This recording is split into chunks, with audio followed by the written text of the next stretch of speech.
Now, you're calling for vaccination clinics to be set up in your area, the Canterbury Bankstown local government areas within your seat, and I imagine in Fairfield as well. Can you take us through that call? Absolutely, and thank you, Andrew, for having me on your show, and really appreciate it, particularly on behalf of my community, many who've lost work, many in both construction and hospitality and other sectors, and those who've got to get tested. One thing the government hasn't done really well in my electorate, and that is to establish pop-up vaccination clinics.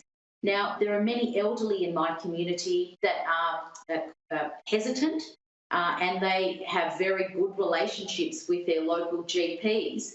And so it's bringing those connections together. And a number of my local GPs who speak different languages, whether it's in Arabic, whether it's Greek or Italian or Vietnamese, they've been calling for vaccination hubs. There are a number of community halls that we can use, and where the government can provide all the resources, because the local GP down the road doesn't have the resources. You've got a trusted GP, trusted community nurse, and then encouraging all of our community to get out there and get vaccinated. And we're calling on. Have you spoken to the Health Minister about this? Have you contacted him or his office or the Health Department? Andrew, I have. I've raised it. I know that they're doing their very best looking at all of these issues. But in order for us to get more people vaccinated, we absolutely need these pop-up vaccination clinics. And it's similar to what Reverend Bill Cruz has set up out in Ashfield. So we'd like to see a number of those in my electorate and along the southwest, of course. Now, it's interesting you raise this because the Fairfield area, as I understand it, and the Liverpool area, but more the Fairfield area, which we know has the biggest outbreak, has some of the lowest rates of vaccination. What can you attribute that to? Because I guess it's a neighbouring local government area to you. Is it language barriers? Is it fear of vaccines? What do you think it could be?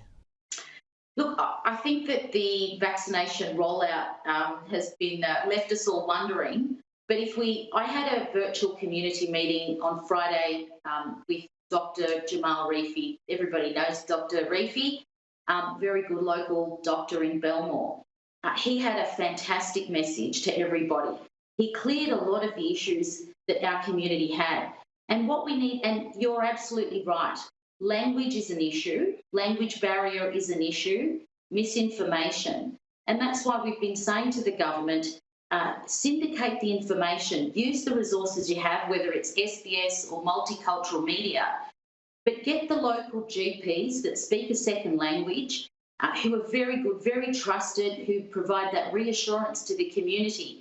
Get them out there and utilise their skills.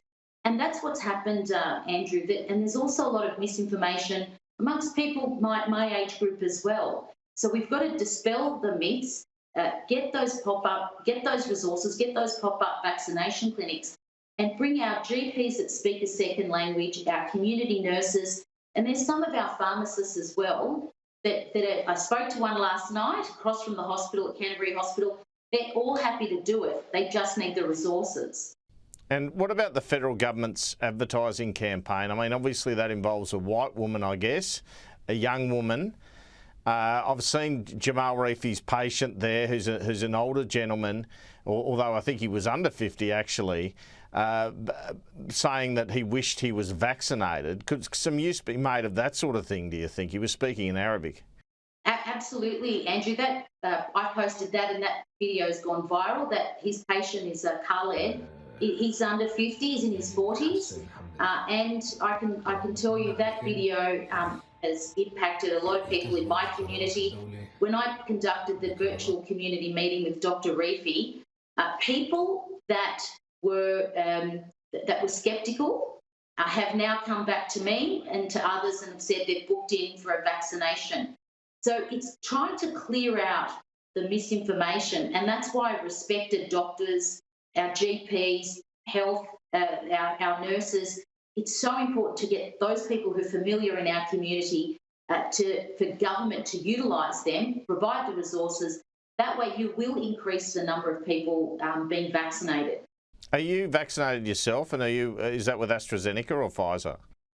I've got a booking I've got a booking for early September. With my health issues in the past, my breast cancer, I obviously had to get advice for that. I've got clearance, so I'll get that in September. So Can you tell us Pfizer? Okay, no worries. And in terms of what's happening on the ground there, in terms of, I guess, the economic carnage of the measures, what's occurred? What's going on? What are you seeing? Look, I was outside of Canterbury Hospital yesterday, lunchtime and at night. Obviously, there are a lot of people lining up to get tested. Many of these people having to do their 3-day testing. We also need more pop-up testing clinics. People, particularly in construction, in small business, are absolutely devastated. That's why we need JobKeeper. We need that support to keep people, to tie them over. They are absolutely devastated. They've got bills to pay, and particularly in construction, where a lot of the workers, for example, that have been laid off, can't dip into their entitlements because the construction boss doesn't have the cash flow, and we don't want to see these businesses go down.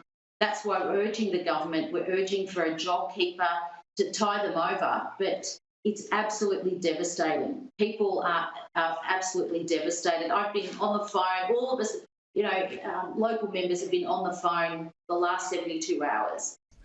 And you talk about these testing stations. We've seen the long lines. Do you think there's any way that vaccination could almost be combined with that you're able to get a jab in the arm when you get a test? I mean, would you encourage that sort of thing?